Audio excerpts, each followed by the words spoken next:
Mi nombre es Carolina Bello y soy una de las cofundadoras de WinBlue. Para los que no nos conocen, WinBlue es un estudio documental creativo que crea y difunde historias desde las intersecciones de ecología, cultura y espiritualidad. Hoy tenemos a Pablo Franceschi y Xavi Bou. Ambos son autores de nuestro más reciente volumen, que les comentaba, bajo el tema de movimiento.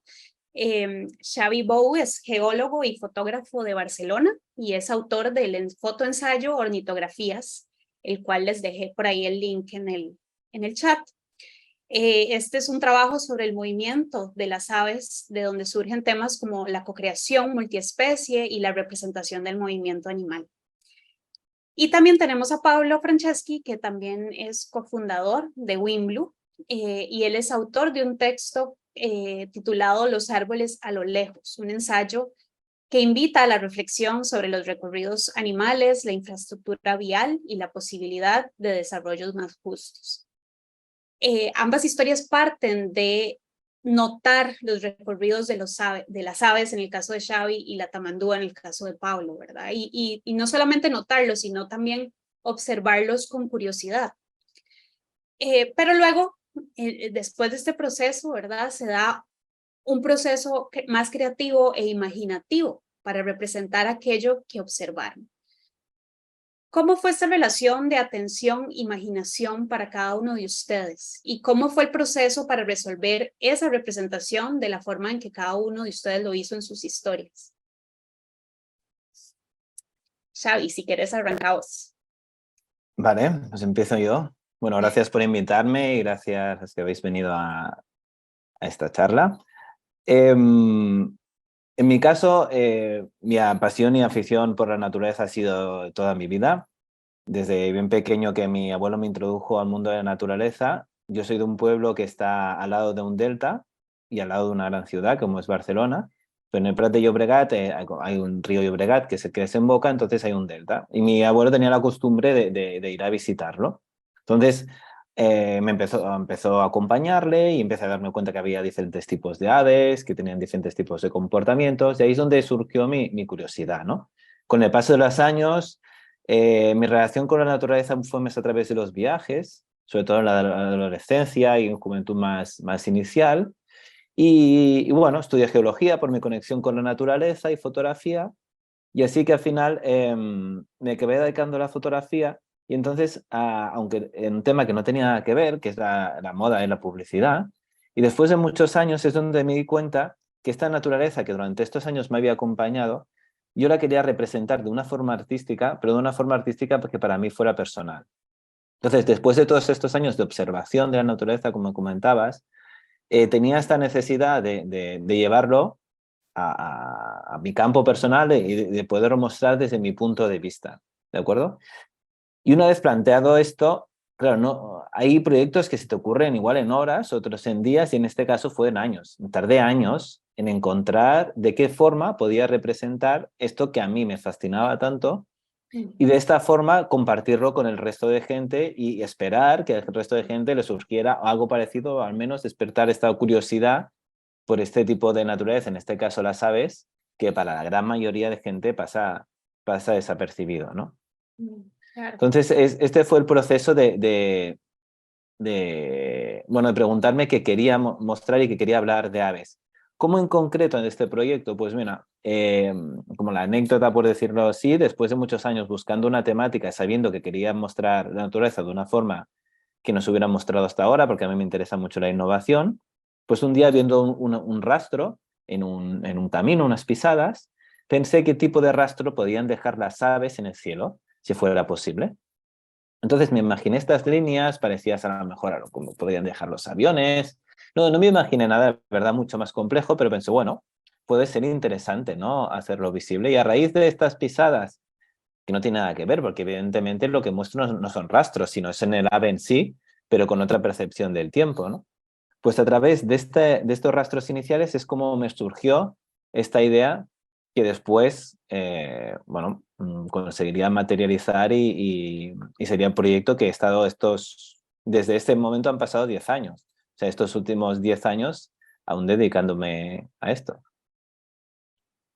Claro, y es que llegar a, digamos, a ese, no es un proceso complejo, ¿verdad? Porque me imagino que de notar, de pasar de notar a imaginar cómo serían estos trazos, ¿verdad? Hay un ejercicio de imaginación en ese intercambio, ¿verdad? En ese pasar de una cosa a la otra, ¿verdad? Y que quizá el proyecto no hubiera sido posible si no te hubieras imaginado cómo se verían estos trazos, ¿verdad? En el cielo.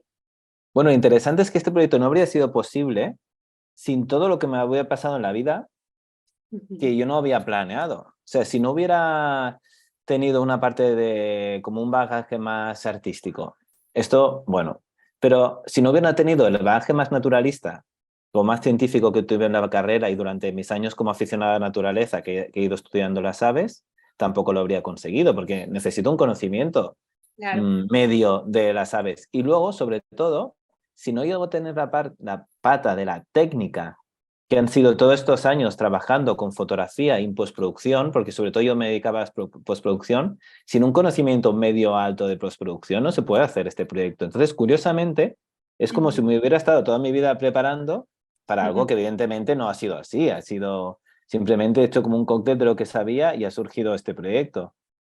Bueno, por eso, quizá este proyecto por eso es fotográfico y no es pictórico o escultórico, porque los otros medios pues yo no los domino, ¿no? Entonces, cada uno al final se lo acaba llevando a su campo. Claro, sí, tu proceso empezó mucho antes de lo que podemos percibir, digamos, acá, desde niño incluso. Sí, sí, sí. Ok, Pablo. Hola, hola a todas las que están acá conectadas. Y bueno, en mi caso, la parte de notar estos recorridos animales, creo que empezó un poco con empezar a notar cómo habían animales muertos al lado de la calle, digamos, de las carreteras, y cómo se repetía esto y cómo era como algo muy evidente o muy frecuente también en cualquier recorrido a la costa. Yo vivo en San José, en Costa Rica, y para ir a la costa en realidad se dura una hora y esa carretera es una que transito con frecuencia y sí es muy evidente cualquiera que pase por allí que hay como siempre se ven como bultos, ¿verdad? De estos animales que han sido atropellados, están a la orilla o a la mitad de la carretera. Entonces, no es tan reflexivo o lindo como lo que contaba Xavi en ese sentido, en este tema específico, digamos, de- del tema de atropellos de fauna, que es un poco el tema central del texto que escribí. Eh, pero eso me hizo preguntarme hace muchos años, digamos, qué hacer, digamos, al respecto, ¿verdad? ¿Cómo se podía hablar de esto? Eh, qué tan grave era el problema, ¿verdad? En ese momento, tal vez cuando empecé a notar el problema, estos eventos no sabía qué tan grande era el problema de los atropellos de fauna y todo lo que generan, digamos, después de este evento. Entonces, notarlo fue como cualquiera lo puede notar en realidad, simplemente de poner un poco de atención en las carreteras cuando uno va viajando y se va a dar cuenta que va a contar en un trayecto de 100 kilómetros mínimo 5 o 10 animales, ¿verdad? Muertos. Es algo que normalizamos, ¿verdad? Un poco. Entonces es un poco triste porque yo creo que muchos lo que hacemos es dejar de lado o sea, esa acción de notar, ¿verdad? Y simplemente seguimos nuestras vidas y lo tomamos como un evento más generado por las carreteras. Creo que eh, después cuando se dio esta invitación de generar como algo que tuviera que ver con movimiento, lo primero que pensé fue en eso, ¿verdad? Como estos recorridos que generan la fauna. Aquí en Costa Rica es muy fácil, digamos, estar ya rodeado de animales salvajes muy cerca de la ciudad, digamos, porque es un país todavía sigue siendo un país en donde hay muchos hábitats, hay muchas conexiones, corredores biológicos. Entonces no hace falta ir muy lejos de San José. De hecho, en el mismo San José hay recorridos animales que están sucediendo. Entonces, creo que una vez que empecé a notar esos atropellos, empecé a notar más, empecé a notarlo más cerca de mi casa, digamos, ¿verdad? Más cerca de San José, de la ciudad. Entonces, después, viendo cómo representar esto de alguna manera en que la gente pudiera sentir un poco de empatía con estos animales que están sufriendo y no solamente mostrar una imagen súper devastadora de un animal totalmente destruido, ¿verdad? Que es como generalmente se representa este problema, ¿verdad? Como animales totalmente descuartizados o atropellados, ¿verdad? Es que es una imagen muy fuerte, muy dura. Pensé qué pasa antes, ¿verdad? Y qué pasa después de ese evento, ¿verdad? ¿Qué pasaría si uno pudiera preguntarle a un animal? Yo escogí la tamandúa porque la tamandúa es un animal que conocí muy lejos de casa y luego me enteré que está en todo lado acá en Costa Rica, ¿verdad? Básicamente. Y es un animal que notaba que era el que más aparecía en estos recorridos que yo hacía, ¿verdad? Y veía animales muertos y la tamandúa era uno que más aparecía. Entonces lo escogí porque, por eso, porque tiene una conexión yo creo que más personal conmigo. Y, y entonces pensé en eso, como representar, creo que el texto puede ser una manera de generar, bueno, además como la misma fotografía, ¿verdad? Una fotografía puede decir un montón de cosas, pero un texto más imaginativo en el cual nos pudiera poner un poco a las personas que lo lean en esa situación, ¿verdad? En la que se enfrentan estos animales, era un poco la intención. Y entonces yo creo que el texto es, en este caso, aunque también practico la fotografía, soy fotógrafo, creo que era más, que calzaba mejor para mí en este caso, digamos. Gracias. Sí, claro, hay un ejercicio también de eso que decís, de imaginarnos en la posición de estos animales, ¿verdad? Y en la situación y en los dilemas que se enfrentan, pero al mismo tiempo tu texto también nos pone en otra perspectiva que también es desde la perspectiva, digamos, más factual, ¿verdad? Más de datos. Pero ambas historias, digamos, lo que hacen es de alguna forma poner atención a esos recorridos, a esos trazos, ¿verdad? Desde diferentes perspectivas, abordándolo desde diferentes formas de representarlo, ¿verdad? Y esto me lleva a la segunda pregunta, que es un poco relacionado al tema del rastro, ¿verdad? Y en ese sentido, el filósofo Baptiste Morisot nos dice que si no vemos nada en la naturaleza no es solo por ignorancia de los saberes ecológicos, etológicos y evolutivos, sino porque vivimos en una cosmología según la cual supuestamente allí no hay nada que ver, es decir, nada que traducir, no hay ningún sentido que interpretar. Entonces, tomando en cuenta esta frase de este filósofo y amarrándolo con sus historias, en donde ambas nos recuerdan que sí hay algo que notar, hay algo que interpretar, hay algo que nos están, digamos, diciendo los recorridos animales de alguna forma. Y que quizás no le estamos prestando atención, ¿verdad? Entonces, bueno, a partir de la experiencia de cada uno, tanto de la parte de investigación como de la parte creativa, ¿verdad? ¿Qué les ha revelado a ustedes el movimiento de estos seres? Y ahora aquí, digamos, la pregunta, o les permito responder desde un punto de vista factual, ¿verdad? O también como desde un punto de vista imaginativo o sugerente, ¿verdad? Es decir, ¿qué ha provocado en ustedes el seguimiento y la interpretación de estos movimientos? Como muchas cosas, ¿no? En la naturaleza y en cualquier otra cosa, pero en la naturaleza es muy exagerado. Como más atención pones y como más sabes de algo, más complejo es y más interesante se vuelve. A veces, no, por ejemplo, en el caso de los estorninos o los vencejos, que son las aves que más trabajo, a medida que he ido en búsqueda de estos trazos, me he dado cuenta que los trazos eran muy diferentes, pero porque sus comportamientos eran muy diferentes y el momento, por ejemplo, también en que los voy a registrar, también no era tan obvio como pensaba. Entonces, al final, en resumen, es un poco, no, la naturaleza es mucho más compleja de lo que pensamos.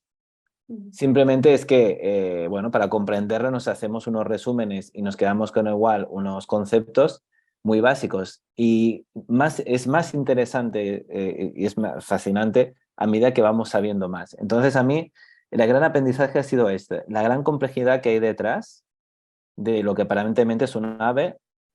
Claro, lo más básico es decir, vale, hay algunas que migran y otras no. Esto la mayoría de gente ya lo sabe.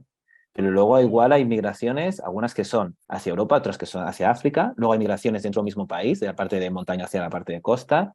Luego hay migraciones igual, que hay algunas especies que hay todo el año, pero viene más población del resto de Europa y entonces hay más cantidad, pero igualmente está todo el año. O sea, al final, lo que me ha permitido esta observación es esto, ¿no?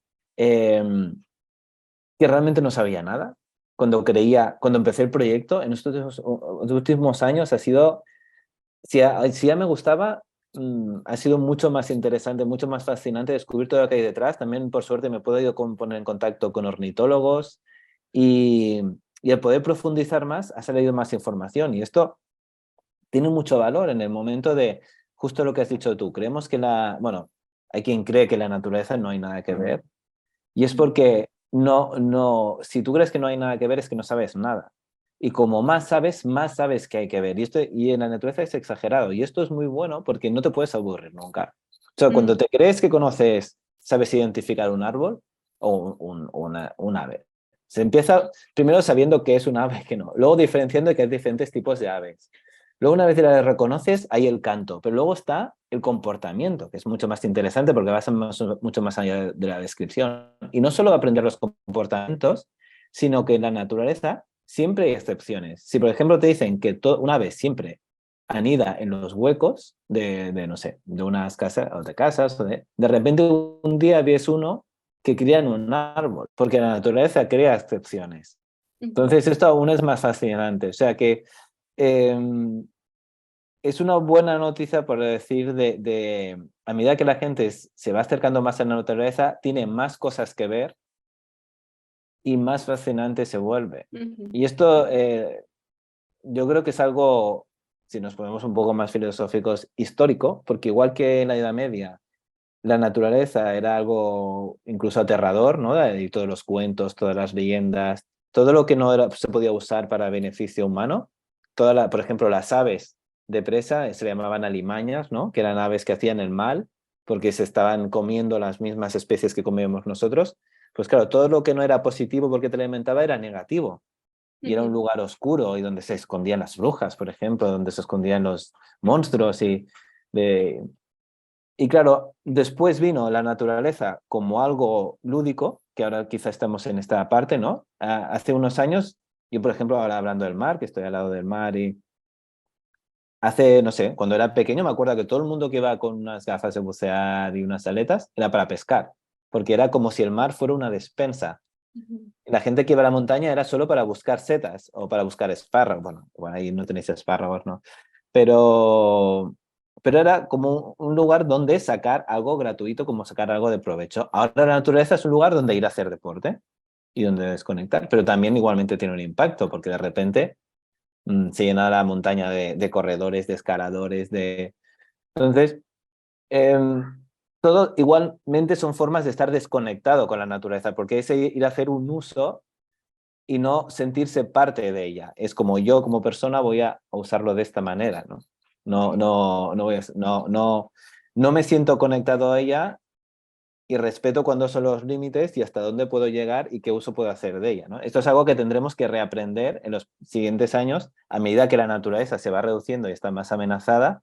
Tendremos que aprender a relacionarnos de nuevo con esta naturaleza, que ya no es un lugar donde ir a extraer alimentos o recursos, tampoco igual será posible, o igual sí, un lugar donde ir a hacer actividades lúdicas como si fuera un parque temático, tendremos que ver, ¿no?, hacia dónde va esta relación humano-naturaleza, que ya es un error decirlo porque todos somos naturaleza, en un futuro.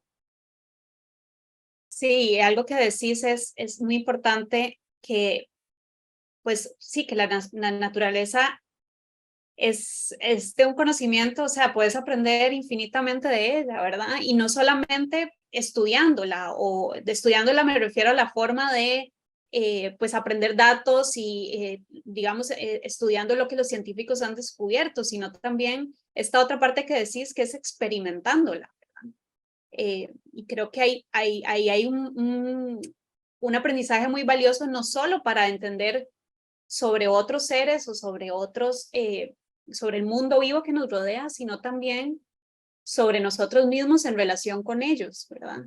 Sí, sí, Entonces sí, creo sí. que ahí eso es clave, digamos, y me parece una cosa muy interesante, una forma muy interesante de, de ver, de percibir el conocimiento y la forma en la que aprendemos sobre ella, ¿verdad? No es simplemente estudiarlo en libros, ¿verdad? Sino también estar en contacto. Entonces, bueno, Pablo, si querés, puedes darle. Gracias, Xavi. Sí, en mi caso, digamos, yo creo que la parte factual fue muy interesante porque no sabía muchas de las digamos, los efectos que tenían estos eventos, ¿verdad? Específicamente la tamandúa, ¿verdad? Pero de otros animales como los felinos salvajes. Acá en Costa Rica hay 5 o 6 especies de felinos salvajes, y siendo el jaguar uno de los que también sufre esos atropellos, y al estar en la cadena trófica, en la parte más arriba, hace que el problema se traslade a un montón de poblaciones de otros animales que posiblemente no estás viendo ahí atropellados en la carretera, pero que sí van a sufrir ese efecto, ¿verdad? Eventualmente. Esa parte, digamos, y también conocer todos los esfuerzos que se están dando desde, digamos, la sociedad civil, científicos, organizaciones, comunidades, es también muy interesante, ¿verdad? Porque sí hay como una cuestión que es muy fuerte, ¿verdad? Que es un poco lo que mencionaba Xavi ahora, ¿verdad? De estos mitos que muchas veces dirigen o condicionan un poco la manera en que vemos, ¿verdad? La realidad.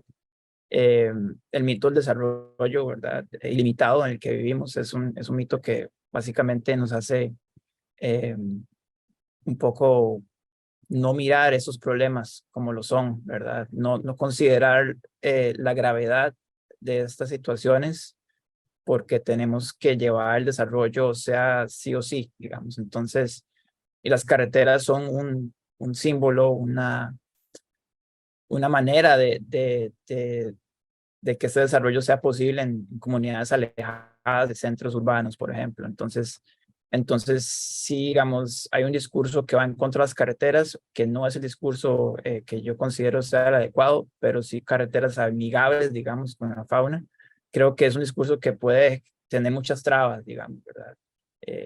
Van a haber muchas trabas, sin embargo, digamos, como mencionaba, es interesante que esta parte de notar este movimiento de los recorridos de la Tamandúa específicamente me hizo consciente de que sí existen esfuerzos que se están dando hasta desde el punto de vista legislativo, digamos. Están surgiendo como la guía ambiental de vías amigables, eh, que fue realizada por biólogas de acá, de Costa Rica, entre ellas Daniela Araya, que es una de las personas que ha estado más atrás de esta problemática acá.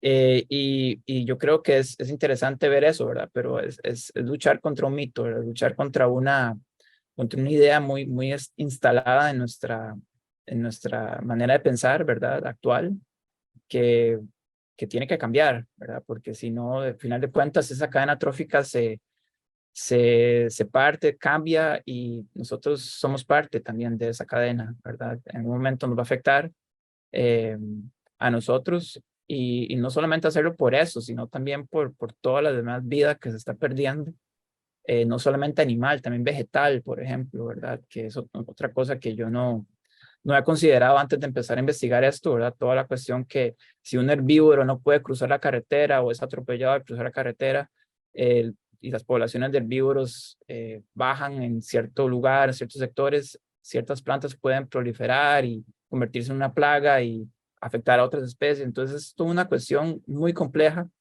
¿verdad? Hay que abrazar esa complejidad, creo yo, como lo mencionaba Xavi, y salir con una actitud más humilde, ¿verdad? Y teniendo en cuenta que que hay vida que hay que respetar y que hay que mantener y cuidar. ¿Cuál era la segunda pregunta? La de... ¿Qué ha provocado en vos, digamos, este seguimiento del movimiento y la interpretación de él?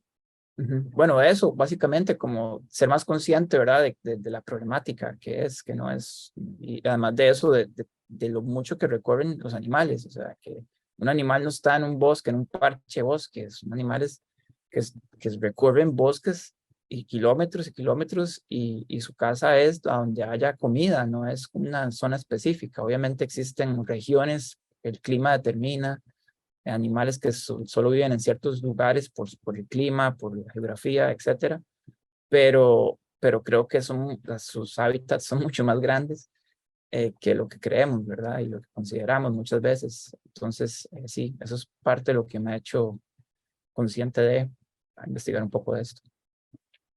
Claro, y como ligado a esto, creo que hay varios mitos o luchas que hay que dar, ¿verdad? Una es esa, ¿verdad? Como de pensar todo lo que damos por sentado, digamos, para permitir de alguna forma el desarrollo, ¿verdad? De nuestros lugares donde habitamos, ¿verdad? De nuestras ciudades. Y lo que eso significa para los recorridos de otros seres, ¿verdad? En donde no existe la propiedad privada, ¿verdad? No existe los límites políticos que digamos que en los cuales nos organizamos, la sociedad, ¿verdad?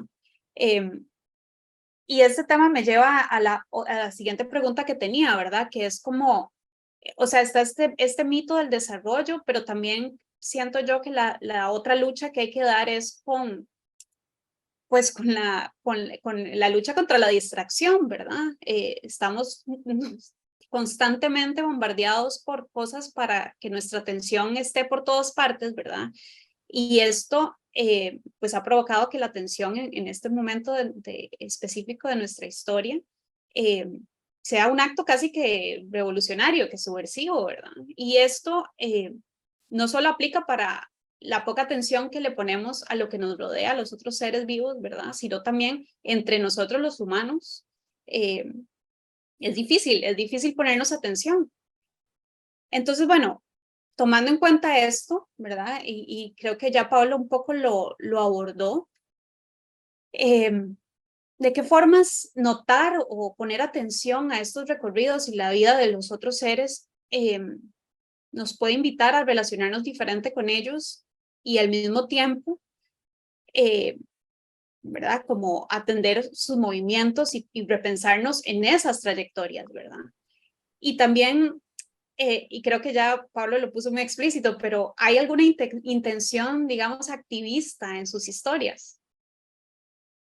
Bueno, en mi caso, uno de los propósitos, y por decirlo así, es realmente algo tan básico como que mis fotos ayuden bueno, a parar y a despertar esa curiosidad para levantar la cabeza y mirar el cielo. Porque yo encuentro increíble que hay una especie, una ave probablemente la que más común que hay aquí, que viene entre abril y julio, que es el vencejo, que vive y cría en los edificios de pueblos y ciudades. Y de verdad, el 90% de personas no saben ni que existe. Le digo el nombre y no saben identificarlo. Es como... Pero es que además no paran de gritar cuando vuelan. Están todo este tiempo que miras al cielo y están constantemente sin parar. Te envían un audio durante estos meses y lo escuchas gritando de fondo. Muchos se piensan que son golondrinas, otros, pero es que no tienen nada que ver. O sea, solo darnos cuenta de qué tan desconectados estamos que una ave, que no tienes que buscarla con prismáticos en un árbol, no tienes que ir están entre nosotros, están entre las calles, están igual criando encima de tu ventana, ¿cómo podemos saber ni lo que es? Entonces, claro, esto conecta con lo que decía Pablo antes, muchos de estos accidentes, o muchos de estas, no accidentes, sino desconexiones con la naturaleza que hacen que poner la naturaleza en peligro es por ignorancia, también por intereses económicos, evidentemente. Pero si el que diseñó la carretera ni se planteó que podían haber algunos puntos que por ahí transitaran animales, es que ni se lo planteó, o a lo mejor si se lo planteó un momento dijo, "Bah, ¿qué más da? ¿No? Total, por unos pocos no voy a cambiar el recorrido de la carretera". Esta falta de empatía y esta falta de conocimiento es lo que realmente es el causante de la mayoría de muertes de animales. Por ejemplo, en el caso de los vencejos que hablaba antes, pues cuando se rehabilitan los edificios, hasta hace poco no se tenían en cuenta que si tapabas estos agujeros, o peor, estaba en plena cría y tú ponías delante un andamio, no, se había una red y no podían ni entrar ni salir de los nidos. Esto hasta hace muy poco que se han puesto leyes que tú no puedes hacer una reforma durante estos meses en algunas ciudades, no en todos los países. Pues claro, esto no se tenía en cuenta porque seguramente ayer hablé con un vecino aquí que es arquitecto, es que no sabía ni qué especie de ave era. Entonces, claro, ¿cómo vas a ir con cuidado con un ave si no sabes ni qué es? Entonces, este ejercicio de, como mínimo, primero es que, claro, es como si tú te quieres portar bien con un vecino, primero tienes que saber que este vecino existe. Claro. Lo malo es que no sabe ni que existe, ni cómo se llama. Entonces, esto sería el primer paso. Y quizá ya en las escuelas poner nombre a 30 o 40 aves, igual que todo el mundo sabe que es un león, un elefante, un hipopótamo, ¿no? Pues lo mismo con las aves locales y con la fauna, como ha dicho Pablo, ¿no? De este animal que, perdona que no sé el nombre ahora mismo. De este animal El que oso está... hormiguero es Sí, oso hormiguero, sí, pero has dicho el nombre local, la mandúa. pues eso. Que si dices que está por todas partes, aquí igual. Aquí tenemos una especie de gato que no es un gato, que se llama Janeta, que no sé cómo se llama en castellano ahora mismo. Y es que la gente le enseña una foto y primera vez que lo ve en su vida y está prácticamente en todos los bosques y zonas rurales de alrededor de los pueblos de toda la península.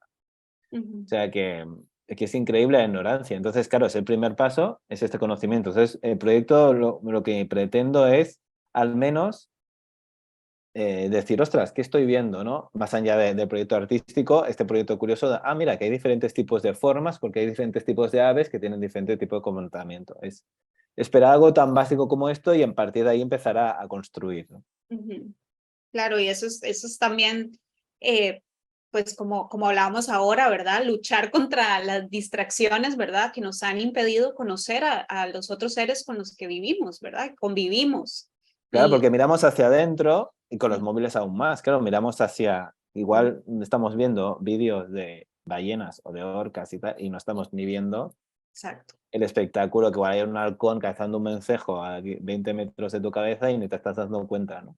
Claro, y ahí hay una cosa muy importante y es que, como dicen, no podemos cuidar lo que no conocemos, ¿verdad? Y muchas veces queremos, quizás tenemos buenas intenciones de apoyar algún proyecto activista, ¿verdad? O unirnos a este movimiento ecologista, ambientalista, como sea, desde una pantalla, ¿verdad? Y sí, pues sí hay formas de hacerlo, ¿verdad? Pero es muy difícil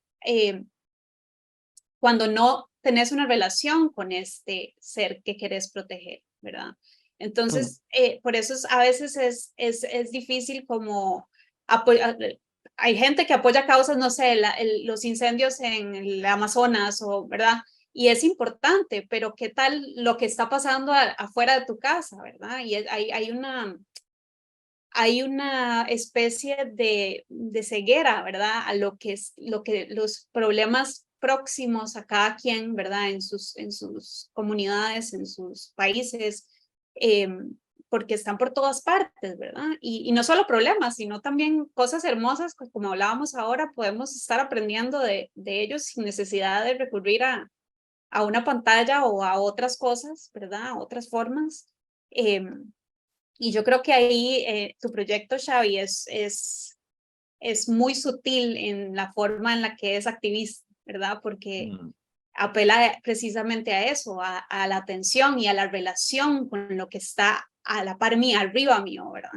Sí, sí, la Entonces, contemplación, sí, sí, está claro. Y volviendo un poco a lo que decías, una cosa que me gusta mucho de Jane Goodall es que muchas personas se preguntan que si no se deprime de ver, ¿no?, el panorama internacional, pero al final una forma para luchar contra este desánimo o depresión, que al final podemos acabar todo el rato hablando de lo mal que va, ¿no?, que a mí tampoco me entusiasma hablar de lo negativo, por eso mi proyecto intenta hacer algo positivo y estético, porque es importante construir, porque pues esta especie de tristeza no es un sentimiento que ayude a activarse, es mejor la ira a veces, que es un sentimiento más que ayuda a la acción que no la depresión. Entonces ella dice que siempre es mejor actuar local, porque en el momento que tú empiezas a actuar transformas este desánimo, esto está todo fatal, esto es muy difícil, al menos en unas acciones, y claro, es más realista hacer algo local, como decías tú, que no ponerse a salvar algo que está pasando en otro punto del mundo, que bueno, más allá de dar dinero,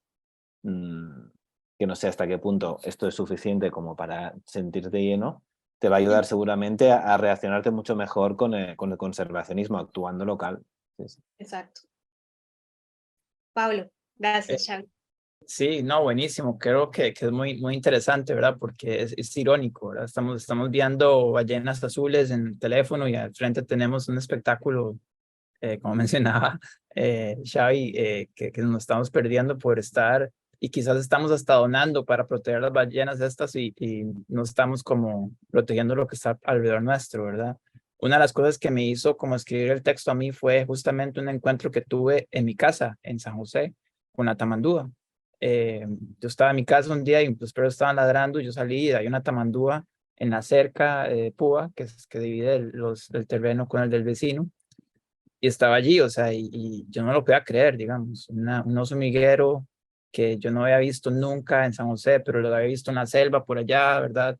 Lejísimos, estaba allí, a la par mía, y eso me hizo reflexionar un montón sobre toda lo que me estoy perdiendo por estar dentro de la casa también un poco, ¿verdad? Como ahí en San José están pasando un montón de cosas, eh, que, que, digamos, tenemos también esta idea de, bueno, al menos en San José todavía tenemos ríos que sí están contaminados, pero hay bosques todavía que pueden ser restaurados en donde hay vida todavía.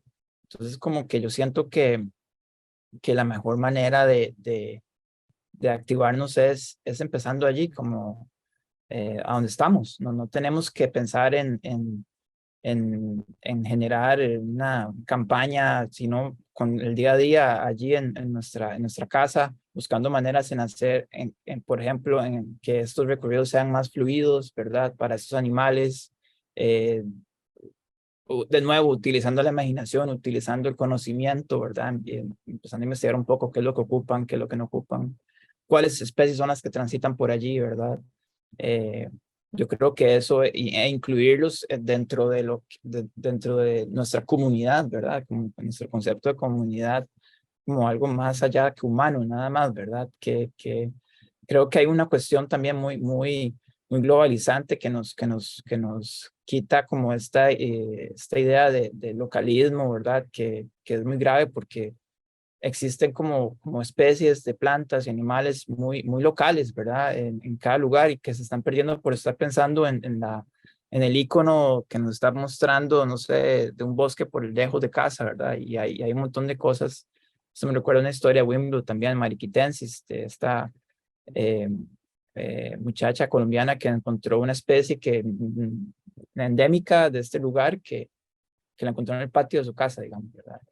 Y fue toda una noticia y, claro, tuvo que haber una atención, una contemplación, una curiosidad, ¿verdad?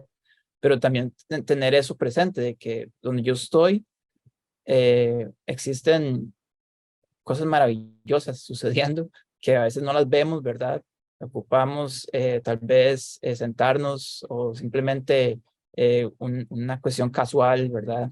Pero sí tenemos que estar allí, ¿verdad? Más presentes en nuestros lugares y pensando como en que no estamos alienados y totalmente solos, que hay un montón de cosas sucediendo, todavía vida recorriendo nuestros entornos. Entonces, Ujú. yo creo que sí, el activismo está allí, digamos, en esa acción de contemplar, levantar la cabeza, como decía Xavi, y dejarse asombrar, ¿verdad? Como que es que siento que a veces también ocupamos como que hay un evento, ¿verdad? De una magnitud increíble, ¿verdad? Para poder hablar de algo, pero en realidad a veces hasta en una planta encontramos un evento increíble, ¿verdad? No sé, una mariposa saliendo del capullo, no sé.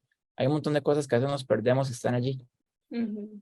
Sí, pero eso también es muy importante, traspasar esto a nivel local, la comunidad, es clave. O sea, hacernoslo como algo desde el pueblo, desde el orgullo de que tú estás en tu zona local y tienes como ese valor, igual que se valora el valor arquitectónico histórico, y aunque sean cuatro piedras, se le pone toda una historia alrededor y tal, y unos carteles, y salen en todos los panfletos turísticos de la zona. Temas de naturaleza es que no se ponen en valor.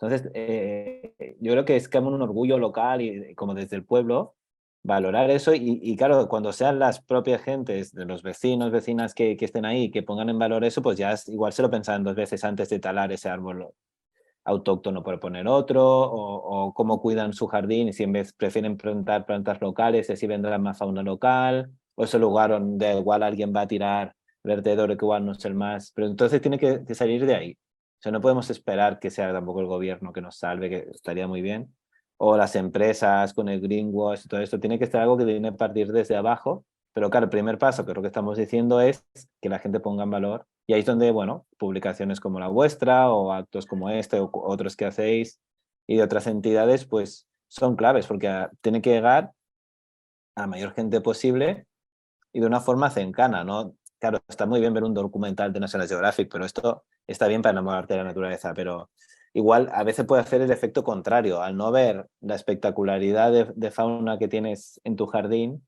que no es la misma que está en la televisión, puede llegar a distraer. Entonces, la mejor forma de descubrir la naturaleza es a través de uno mismo. Hay un concepto que me gusta mucho, que los ingleses usan, que es el local patch, no sé si lo sabéis, que es el rincón que tú vas siempre a ver naturaleza, que es el Ujú. que tienes cerca de casa, que seguramente no es un parque natural, pero es el sitio, es el parque, es ese camino que vas a pasear si tienes el perro todos los días, es el lugar donde vas siempre y te lo conoces todo y sabes cómo va cambiando, pues esto tiene un valor increíble, porque como vas viendo el cambio en los años, en los meses, en los días, y te conoces muy bien la naturaleza que hay ahí, es lo cuando empiezas a dar valor, y esto lo puedes extrapolar a otras partes. Ujú. Y eso es Exacto. muy bonito transmitir este mensaje, Sí. ¿no? El amor de los Eso me animales. parece a mí demasiado importante, ¿verdad? Porque un poco como nuestra tendencia moderna de objetivizar todo, ¿verdad? De convertir todo en objetos y no entender que parte de lo que del mundo, o sea, somos parte del mundo natural y por ende eso también conforma nuestra identidad. Entonces, desde un punto de vista antropológico, estamos como perdiéndonos, estamos generando identidades genéricas, no tomando en cuenta esta cuestión de que está sucediendo afuera, ¿verdad? El entorno, que un poco también me remita a pensar en las enseñanzas de pueblos indígenas, en donde la naturaleza era lo que determinaba mucho de su identidad, o casi todo, por no decirlo, ¿verdad? Entonces, eso, ese conocimiento, esa observación, ¿verdad? Esa integración hacia la identidad me resulta a mí clave, ¿verdad? Que esa integración puede derribar mitos que nos están un poco alejando o nos están separando del mundo al que pertenecemos. Entonces, eso me parece muy importante, eso que está diciendo Xavi. Además, Sí, vosotros hay algo. tenéis, perdón, Perdón, dale, Xavi. no, una cosa muy corta, que algo que decir antes, que vosotros aún tenéis relativamente reciente estos pueblos indígenas que tenían un contacto tan interesante y tan intenso con la naturaleza. Que aquí hace muchos años que se perdió esta conexión con la naturaleza, pero yo creo que en todo el continente americano, sobre todo, claro, más centro y sur, ¿no? Aún, bueno, hay gente que vive con conexión con la naturaleza, pero igual vuestras historias de vuestros abuelos o tatarabuelos tienen historias y conexiones como más místicas y no tan científicas con la naturaleza, que también es algo interesante a rescatar y poner en valor. Ujú. Sí, yo creo que hay algo importante en ese tipo de relaciones que tienen los pueblos originarios, ¿verdad? Y que aún hoy tienen. eh, y es eso que hablaba Pablo de no considerar a la naturaleza como objetos, ¿verdad? Ujú, Sino como sujetos, ¿verdad? Como personas también, como seres con agencia, ¿verdad? Cuando cambiamos ese chip, ¿verdad? Cuando cambiamos esa percepción, cambian muchas cosas, porque no vas a contaminar la casa de un amigo, no vas a contaminar, ¿verdad? No vas a matar a una persona, ¿verdad? Ya como que las nociones cambian cuando consideras que todos estos seres que nos rodean también son sujetos, también son seres con derechos, ¿verdad? Entonces, yo creo que eso es muy importante, que es un paso más, ¿verdad? A llevar nuestra atención ahí, ¿verdad? Sí, podemos empezar poniendo atención y la figura del jardín me parece que es clave, ¿verdad? Todos tenemos un jardín, aunque sea un balcón con plantas donde podemos tener como acceso a otros seres, y empieza ahí en atender lo pequeño, lo que está invisible a muchas personas, ¿verdad? Y después entender que sí, tienen sus procesos, tienen sus ciclos, tienen sus comportamientos, ¿verdad? Si empezás a atender esos comportamientos, estos seres, empezás a aceptar que estos seres también tienen su derecho a estar ahí, ¿verdad? Y yo creo que eso es algo súper importante, con lo que me gustaría cerrar esto. Yo creo que ya la última pregunta que tenían, de hecho, era algunas recomendaciones que ustedes darían para despertar este tipo de atención y curiosidad, pero creo que ya han abordado algunas. No sé si tienen alguna más sí, sí. que Para mí agregar. lo de encontrar tu local patch, que igual hay que encontrar una traducción en castellano. Y, y empezar desde algo muy pequeño, desde igual 1 metro cuadrado, empezar a ampliarlo, eso es súper importante. Y claro, depende de lo que te muevas, si eres más botánica, si... Claro, en mi caso igual esto ha sido a través de la foto y algo que es precioso es ser cámaras de fototrampeo, que cada vez son más accesibles. Pablo, imagínate, si los pusieras por las noches, claro, lo malo es que tienes perros, que esto es otro tema, pero... o gatos, que es terrible con la naturaleza, pero puedes dejar la cámara y ver, claro, muchísimas cosas pasan de noche cuando nosotros no estamos. Claro. Y darte cuenta que cuando nos ponemos a dormir es cuando se despierta otro mundo paralelo, es muy bonito y te das cuenta lo que pasa cuando estamos durmiendo, ¿no? Y luego, por último, que es una reflexión así, un poco más filosófica. No tengo nada en contra de los gatos, solo los gatos salvajes, ¿eh? Francesca, que te veo ahí acariciando tu gato. No, sobre todo es verdad, es una responsabilidad, igual que con los perros no se hace, que no se suele tener Sí, perros salvajes que hagan sí, lo que quieran. Con los gatos hay como más permisividad y no es culpa de los gatos, evidentemente, pero es una claro. responsabilidad muy grande. Unos depredadores, muchos sueltos en una naturaleza que ya está castigada. Y no, solo una cosa, el tema de la naturaleza cuando se le habla en tercera persona y se le dice como hay que salvar la naturaleza, como si fuera una cosa... O sea, naturaleza somos todos y si le va mal a la naturaleza nos va a ir mal a nosotros, no hay que hay que salvarnos a nosotros. Además, simplemente por una cosa, porque no empatizamos. Tú cuando ves una desgracia al otro punto del mundo, te puede dar lástima 5 segundos. Cuando la ves a la otra punta del país, te preocupas, ¿no? Cuando pasa a la otra punta de la ciudad, ostras, cuando pasa a tu vecino, realmente te afecta. Y es porque yo creo que como humanos somos incapaces de empatizar con lo que nos pasa lejos, por pura estrategia de supervivencia. Entonces, en el momento que sigamos hablando de naturaleza como algo tercero, alejado, vamos a salvar las selvas, aunque te digan que el Polo Norte se está deshaciendo, es que es imposible empatizar. Es Ujú. imposible. Si yo, sí, racionalmente, vale, que no se deshiele, pero no se me acelera el pulso para nada, pero porque es que es normal. Si no estaríamos, vivimos en angustia perpetua gracias a esto, pero claro, ¿qué hace? Que volvamos inactivos, que digas, bueno, es que si no lo hago yo lo hará el vecino, si no reciclo yo lo hará... Entonces, de alguna forma, esto nos lo tenemos que llevar a algo egoísta. O sea, en el momento de que digas, no, es que si no hago esto, mira qué calor estoy pasando como estamos pasando aquí ahora. que el bosque o mi local patch que yo hago se ha quemado. O ahora, por ejemplo, no podemos regar aquí los jardines ni nada por falta de agua. Y claro, los jardines o las zonas verdes que antes veía verdes o verde amarillento, ahora está amarillo o marrón, porque no se puede, este año no se ha podido regar. Entonces, aunque sea por ego, es que si no es por egoísmo, yo creo que no funciona. Hay gente que sí que puede, pero yo creo que la inmensa mayoría no. Entonces, yo creo que es importante cambiar ese discurso desde paternalista, maternalista a pobre naturaleza, a pobre de nosotros, qué futuro vamos a vivir, y entonces empoderarnos y decir, vale, ¿qué voy a hacer hoy para cambiarlo? Exacto. Y también entendernos como en relaciones. No somos nada sin otros seres, ¿verdad? Claro, en comunidad, Sin claro, ¿qué agua. puedo hacer para Sin mi agua. comunidad? O sea, exacto, exacto. Sí, sí, sí. Entonces, si entendemos eso, entendemos que nos necesitamos todos, no solo para salvarme a mí mismo, ¿verdad? Sino también Sí, para sí, sí. salvar el ecosistema del que soy parte. Mi mismo cuerpo es un ecosistema, ¿verdad? Entonces, es importante pensarnos en colectivo. Sí, sí, sí.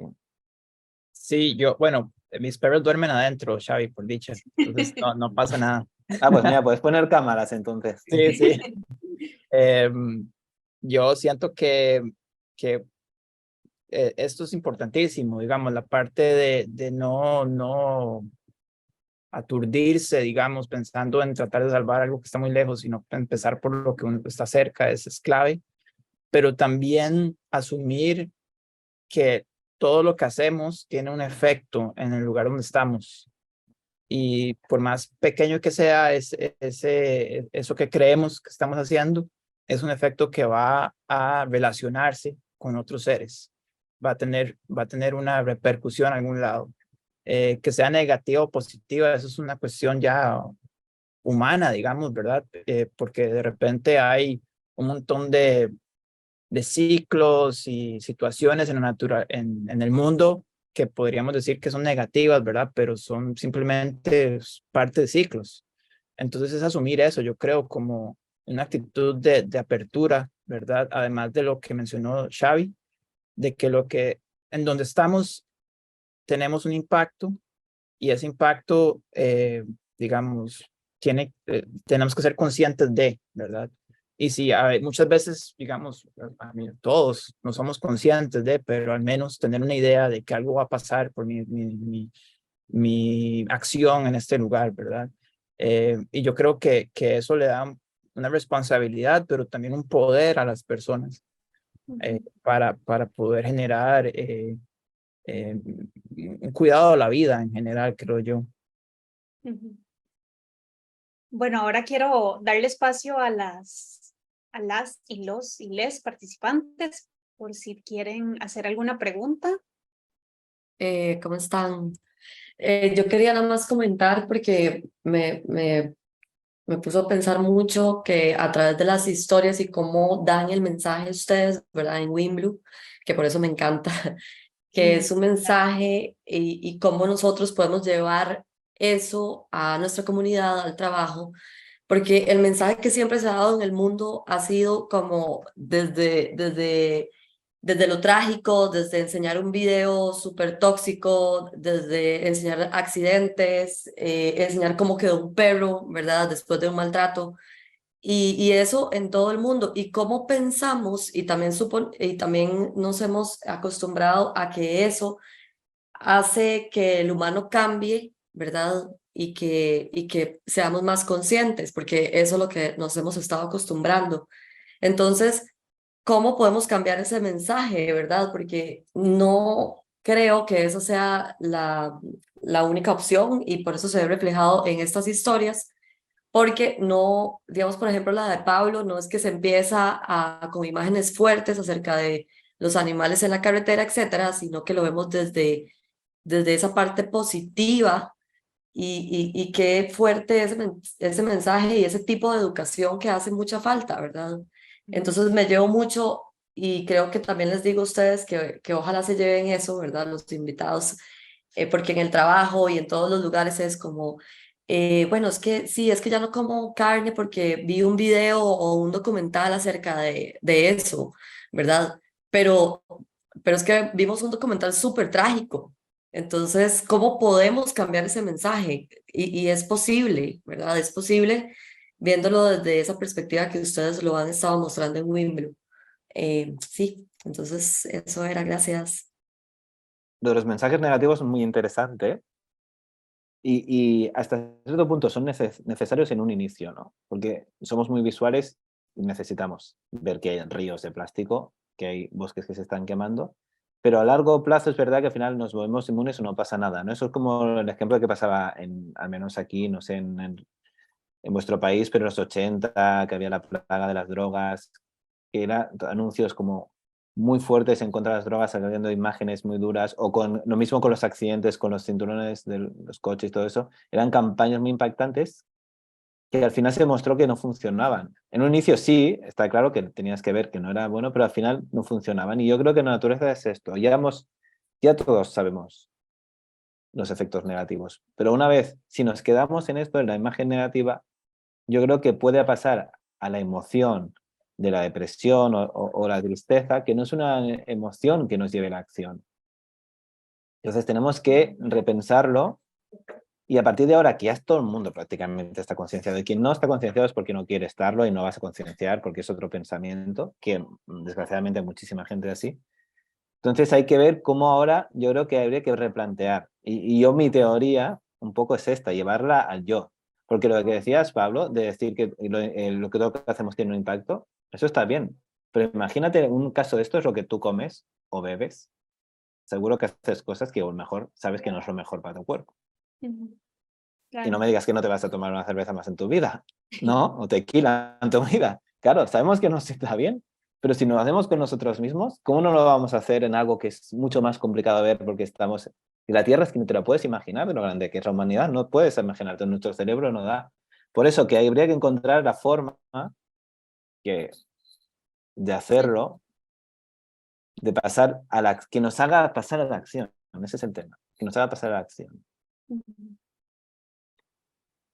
Sí, hay todo, es bastante complejo, ¿verdad? Porque sí hay una competencia muy fuerte contra estas narrativas actualmente y me recuerdo un texto que escribió Rita Segato, una antropóloga argentina, sobre las pedagogías de la crueldad, que tienen que ver con esta idea de cómo hoy día la sociedad nos adoctrina para que esta violencia a la cual nos exponemos constantemente en los medios de comunicación, en todo básicamente, es parte de un adoctrinamiento que tiene un efecto súper negativo en la sociedad en general y por ende en los individuos. Ella menciona un ejemplo de cómo la naranja mecánica, cuando salió en los 70s, creo, finales de los 60s, fue prohibida en Reino Unido, ¿verdad? Fue una película ultra violenta en ese entonces, ¿verdad? Y mencionaba que ella la pasaba caminando por la sala y la vio y en realidad era como, hoy día es visible la película, ¿verdad? Hoy día vemos eso y no nos genera mayor impacto, ¿verdad? Es una película muy violenta aún, pero hoy la concebimos muy distinto porque ya estamos expuestos y estamos acostumbrados un poco a esta violencia constante. Yo creo que tiene que ver con eso un poco y digamos, eso es simplemente se puede eh, contrarrestar generando narrativas que no vayan bajo esa lógica, ¿verdad? Creando espacios en donde podamos hablar desde otros puntos de vista, desde otras perspectivas, en las cuales la violencia sea, o sea, el mismo trabajo de Xavi, a mí me remite a eso, ¿verdad? Hay como una crítica y al mismo tiempo es contemplativo y hermoso y me hace reflexionar sobre todo lo que estamos hablando acá, ¿verdad? Pero no generalmente, no necesariamente muestra algo violento, ¿verdad? O algo que sea de ese tipo de narrativas fatalistas, ¿verdad? Entonces, es un problema más, o sea, es sociológico, es de nuestros tiempos, digamos, que en Wimbledon un poco nace por eso, digamos, para generar un espacio en el cual podamos hablar de esta crisis ecológica sin esa urgencia, fatalismo, violencia, ¿verdad? Que nos van a hacer llevar a acciones muy inmediatas sin necesariamente meditar y reflexionar sobre que es un cambio más de paradigma que un cambio de una acción, ¿verdad? Yo sí soy seguro que hay acciones que son necesarias, pero no es solamente eso lo que es necesario. Eso es lo que yo opino, ¿verdad? Pero bueno, ¿qué opinamos desde Wimbledon? Pero creo que sí, es muy interesante ese tema de por qué nos atrae tanto la violencia. Y no creo que haya sido, o sea, yo creo que como civilización estamos en ese punto, ¿verdad? Posiblemente hace 200 años era más violenta la cosa y nadie se enteraba, ¿verdad? Pero digo, es como hoy día estamos expuestos a demasiado contenido, ¿verdad? De ese tipo y cada vez nos hacemos menos sensibles. O sea, no nos importa tanto, ¿verdad? Que ver ahí a alguien siendo asesinado, violado, ¿verdad? Y menos si es un animal o una planta o un bosque, ¿verdad? Entonces tiene que ver con un montón de otra vez, mitos, ¿verdad? En nuestra sociedad, un poco, paradigmas. Sí, yo creo que también hay una cosa que también estamos como normalizando y es esto que decía Sophie, que se relaciona con esto, que es como de pensar, de encontrar un culpable, ¿verdad? Como de decir, bueno, es que sí, los humanos somos los culpables, ¿verdad? Y de pensarnos desde actuar desde esa culpabilidad y desde esa presión de que nosotros estamos haciéndole daño, estamos destruyendo el planeta en que vivimos, ¿verdad? Y pues no es del todo mentira, pero yo creo que no estamos tomando en cuenta, digamos, en general, que también los seres humanos, número uno, somos naturaleza, ¿verdad? Como hablábamos ahora, somos parte de esto y también podemos hacer cosas hermosas, ¿verdad? Y como que esta narrativa de lo increíbles que también somos, podemos ser, pues no es tan común, no es tan mediática, ¿verdad?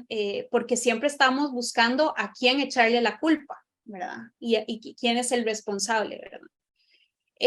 Y aunque eso es, no digo que esta no sea una cosa necesaria de hacer, yo creo que necesitamos más narrativas también que nos recuerden lo asombrosos que somos, digamos, pensando en esto que decías, Xavi, de volver al yo, ¿verdad?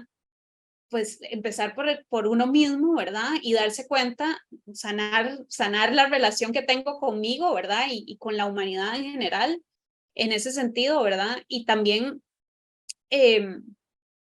darnos cuenta de que tenemos quizás no el poder de cambiar todo con lo que no estamos de acuerdo, pero sí cambiar nuestro espacio íntimo, de nuestra comunidad, ¿verdad? Sí tenemos ese poder. Y entonces yo creo que estas narrativas fatalistas se asocian más con esto, con pensarnos desde que somos los malos, ¿verdad? Y yo creo que si nos repensamos como seres vivos, increíbles, que pueden hacer historias tan increíbles como las de ustedes, ¿verdad? Fotografías tan increíbles, la tecnología, o sea, muchas cosas. Yo creo que la cosa cambia, ¿verdad? La perspectiva cambia, la perspectiva de la crisis tiene otro sentido, ¿verdad? Y podemos tratar de encaminarla en ese sentido. Sí, es importante eso, ¿eh? Superar. Yo creo que ya está, una vez, supongo que es un proceso de, como psicológico o cualquier otra cosa, ¿no? Que has hecho algo mal, igual, ¿no? Te sientes como, me siento mal, me siento culpable, pero bueno, lo supero, aprendo y Y actúo. creo, Y ajá, actúo. Entonces yo creo que tenemos ya está que dejarnos de sentirnos mal, porque evidentemente es súper complicado tener una vida plenamente sostenible y, ¿cómo se llama ahora? Y coherente. Es muy complicado, no pasa nada. Yo creo que hay que aceptar eso, que es muy difícil, pero hacer lo mejor que puedes y actuar, porque es por culpa de que es mejor sentirte culpable porque no vas a tener una vida coherente por el sistema que vivimos, es imposible, y no hacer nada, o ser tan feliz y al menos hacer algo, ¿no? uh-huh. Claro, y ahí nada más quiero agregar que ese actuar no tiene que ser salvar un bosque entero, ¿verdad? El actuar el actuar puede ser muy chiquitito, puede ser poner atención, puede ser, ¿verdad? Notar los recorridos de alguien más, Sí, Sí, sí. Es, A lo mejor en tu barrio puedes ayudar a que, bueno, que no los atropellos o que no hayan tantos gatos sueltos o que ayudar a replantar flora local. Sí, sí, sí. exacto. Bueno, no sé si alguien tiene alguna otra pregunta. Yo quería hacer una pregunta corta porque Dale. me llamó la atención. En un momento dado, Pablo mencionó algo de que una de las preguntas que lo había movido era qué pasa antes y qué pasa después. O sea, como que había este evento, ¿verdad? Y era esta pregunta de, ok, pero ¿cuál es la historia aquí? Y creo que también eso está relacionado con la historia de Xavi en el sentido de que también hay una pregunta de qué pasa entre punto A y punto B, ¿verdad? O sea, estas fotografías surgen como de imaginarse lo que hay en medio, ¿verdad? Y lo que yo percibo ahí es como un intento de percibir el tiempo diferente. Entonces, quería ver si tal vez nos podían hablar un poco de eso, ¿verdad? De cómo sus proyectos se relacionan con la concepción del tiempo y cómo van un poco en contra del tiempo moderno ahorita, ¿verdad? Que está siempre enmarcado como en el evento, ¿verdad? O como en algún momento hablábamos con Xavi, ¿verdad? Como de la anatomía del ave, ¿verdad? Como de congelarla. Y en cambio ustedes, digamos, como que tratan de salirse como de ese evento y ver un poco más lo que hay en medio. Entonces, no sé si nos podían conversar un poquito de eso.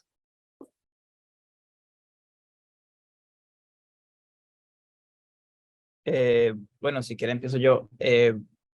Sí, de repente hay obviamente en mi caso es más imaginativo, ¿verdad? Está como lo solucioné, pero justamente lo que mencionaba antes de que al poner más atención y reflexionar un poco y investigar acerca del tema, uno se da cuenta que el evento es nada más como la punta del iceberg, ¿verdad? Es como un evento. No necesariamente tiene que ver con toda la problemática que acarrea, ¿verdad? Y entonces sí un esfuerzo, digamos, por pensar en esos tiempos de animales, ¿verdad? Que posiblemente la vida de una tamandúa que yo sepa son de 40 años aproximadamente o menos, una tamandúa ya adulta. Eh, También entonces, y pensar que, digamos, la tamandúa es un animal que en el día puede comer hasta o recorrer eh, o visitar, perdón, como 80 hasta 60 diferentes hormigueros y termiteros, ¿verdad? Entonces, te habla de una rutina, ¿verdad? Totalmente, bueno, desconocida para mí y al mismo tiempo eh, muy distinta al humano, ¿verdad? A la humana. Entonces, también sé que la tamandúa es un animal, por ejemplo, que una vez que ya se alimenta, duerme, sea la hora que sea, digamos, o sea, no es un animal que es nocturno o diurno, es ambas. Entonces, tienen totalmente otra concepción, ¿verdad? Del día o de la noche o el tiempo en general. Y, y digamos, el hecho de que sea un animal que frecuentemente se ve muerto en las carreteras es por su lentitud, ¿verdad? Es un animal que va lento, ¿verdad? Eh, Mucho más lento, un ritmo mucho más lento que tenemos como sociedad y esos tiempos, ¿verdad? Chocan ahí, en ese punto, que es la infraestructura vial, ¿verdad? Y entonces, yo siento que la relación está allí, digamos, en el sentido de que me hizo tener que bajar de ritmo y pensar eso, ¿verdad? Como el calor, como eh, el, el no tener árboles, ¿verdad? Porque también es un animal que el 40% de su tiempo pasa en árboles, entonces al tener un plantío en frente de piñas, ya ahí tiene que caminar un montón para poder llegar a los árboles, ¿verdad? Entonces sí, es como eso, tratar de imaginarme, pero sí fue bastante interesante ver cómo el tiempo funciona para ellos, muy distinto a lo humano, ¿verdad? el texto también tiene como esa ida y venida, ¿verdad? De reflexiones en diferentes, digamos, ritmos, pero siempre en la parte más más imaginativa, por ejemplo, se da como, se baja ese ritmo al ritmo de la tamandúa, ¿verdad? Eso es lo que pretendía al menos, ¿verdad? Para un poco entender que esas situaciones a las cuales se enfrenta representan un mundo para ellas, ¿verdad? Mucho más complejo del que nosotros podríamos verlo, ¿verdad? Entonces, por ahí va mi relación con el tiempo, sí. Me ha encantado, Pablo, lo de que se chocan las diferentes velocidades, ¿no? Es muy simbólico y muy bonito ver que al final eso es una muerte producida porque un animal va a un ritmo que es muy diferente al de otro. Sí, sí, qué bonito. Y bueno, en mi caso es un ejercicio creativo porque no quería yo mostrar las aves como se muestra siempre, que es su fisonomía, es su morfología. De hecho, mi trabajo no es sobre mostrar un ave, es sobre mostrar un vuelo, que es la diferencia. Entonces, para mostrar un vuelo es de una forma estática, un movimiento de una forma estática, tenía que cambiar la percepción de tiempo, es ver unos segundos en una sola imagen al final. Eso es lo que se trata a mí.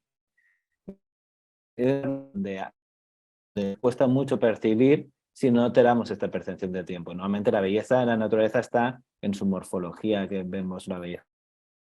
Y nada, pues básicamente me he quedado medias, pero ha sido eso, un ejercicio de mostrar la belleza más allá de la morfología, sino la belleza de un movimiento, ¿no? Y esto es, bueno, un ejercicio de creatividad, y volviendo a un tema de conservacionismo, la creatividad yo creo que es básica para todo, incluso a nivel de conservacionismo, ¿no?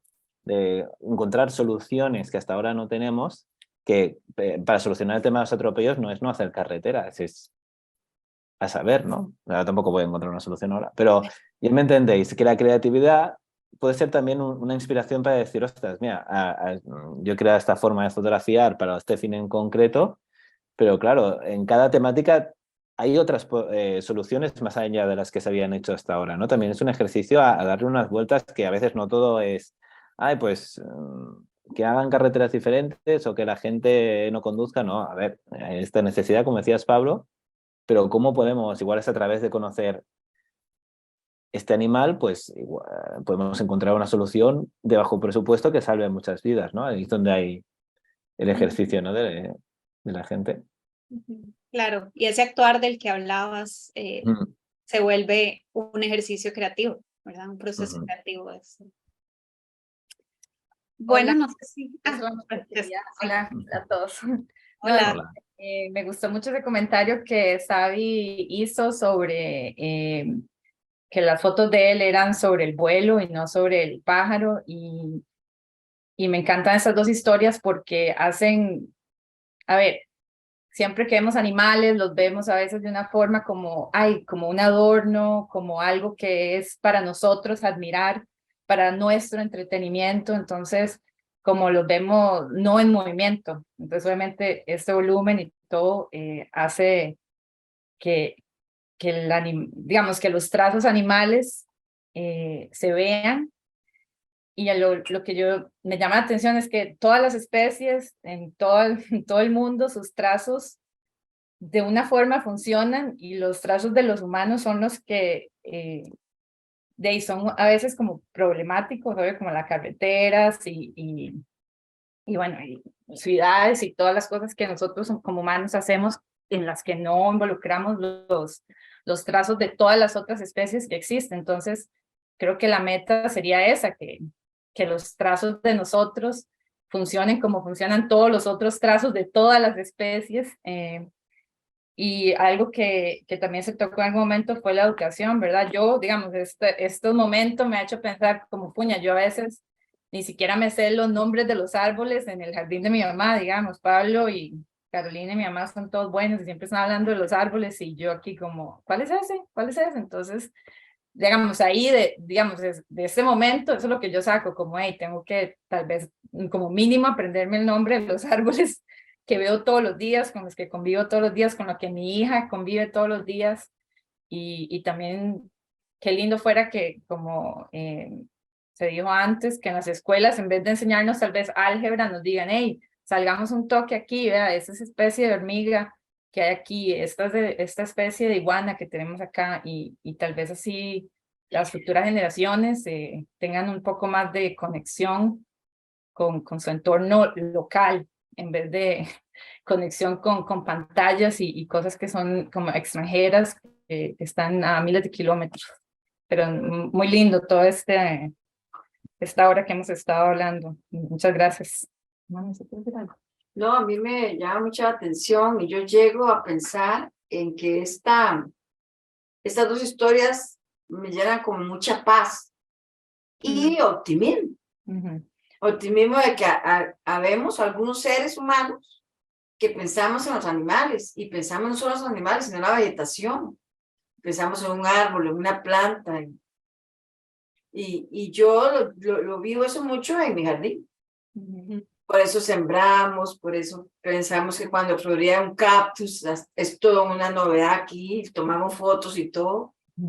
Entonces yo pienso que lo que me lleva mucho esas dos historias es, con todo lo trágico de pensar en que el animalito muera y en que no tenemos tantos pasos ecológicos como deberían haber, para que el ser humano siempre es egoísta y piensa siempre en su bienestar y no en el de todos los seres, en todo su ambiente, y que todavía no entendemos, a pesar de estar en el siglo XXI, de que nosotros no vivimos sin naturaleza, que no vivimos sin animales, que nosotros nos necesitamos todos. Me llega como un sentimiento de paz y de nostalgia también, pensando en que todavía podemos hacer algo y que algunos, aunque sea un granito de arena, damos. Está lindísimo. Muchas gracias. Gracias, muchas gracias. Bueno, y un último comentario. Hemos estado mucho hablando también de tecnologías como si fuera, que en muchos casos es algo negativo, pero también, ya que nos podemos unir a este poder que tienen las tecnologías y los medios audiovisual para su favor. Ahora, por ejemplo, hay muchas aplicaciones gratuitas de ciencia ciudadana que ayudan a identificar especies, y que tú puedes subir esa fotografía de lo que tienes en tu jardín para ayudar a identificar la distribución de estas especies y el grado de conservación. Por ejemplo, hay Naturalist. Aquí, ahora, por ejemplo, yo estos días aquí tenemos otra que es local, es Maminka, pero hago fotos de los peces y los animales subacuáticos y los subo, entonces así hay una red de conocimiento de lo que hay. Pero, por ejemplo, hay Naturalist, no sé si lo usáis, es gratuito y te ayuda a identificar todas las plantas, todos los insectos. Entonces es como tener enciclopedias al alcance de la mano, que solo haciendo una foto con tu móvil puedes subir, puedes compartir y además te pueden decir cuál es. O sea que también nos podemos ayudar de estas tecnologías para conservación. Claro, de hecho, iNaturalist hay un grupo de atropellos de fauna en Costa Rica, en esa misma app, en la cual uno puede reportar. Y esa app justamente ese grupo ha servido toda la información que ha generado para saber los recorridos de ciertos animales y poblaciones. Entonces, sí, la tecnología, digamos, es el uso que le damos, ¿verdad? Lo que está mal, lo que hay que corregir o reflexionar en y cambiar. Pero creo que sí, esa aplicación justamente es una de las que un poco, es un grupo al cual yo me metí para investigar un poco sobre el tema. Y ha servido para eso, tiene un uso que al final de cuentas sirve para algo, ¿verdad? Que es importante para cambiar situación, ya sea generar datos, ¿verdad? Que la ciencia pueda utilizar para eso que mencionabas antes, cambiar la infraestructura vial, porque estoy de acuerdo, no hay que dejar de manejar o dejar de hacer carreteras, simplemente hacerlas de una manera que tenga coherencia con todo lo que está transitando a través del territorio, ¿verdad? Si querés apoyar nuestro proyecto, podés compartir este episodio, visitar nuestra revista digital winblue.com, suscribirte a nuestro boletín o bien, si está dentro de tus posibilidades, unirte a nuestra comunidad de Patreon, donde podrás acceder a contenidos exclusivos desde los $3 al mes. Tu apoyo nos motiva y nos permite seguir creando y compartiendo contenido para reimaginar un mundo justo y sano para todas las formas de vida.